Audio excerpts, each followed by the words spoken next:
เจ้าหน้าที่ภาษีสปป.ลาวยึดเฮโรอีนน้ำหนัก 14 กิโลกรัมที่สนามบินวัดไต่ในวันที่22 พฤษภาคม ปี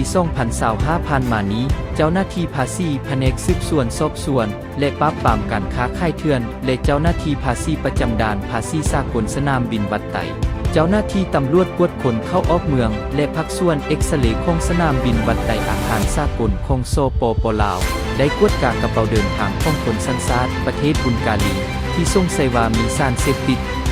แต่ผ่านการกวดกาตัวจริงพบเห็นยาเสพติดประเภทเฮโรอีนจำนวน 14 ถุงรวมน้ำหนัก 14 กิโลกรัมได้ซุกเซื้องใส่ในถุงอาหารสัตว์ถุงกาแฟสำเร็จรูปที่จะเดินทางออกไปต่างประเทศ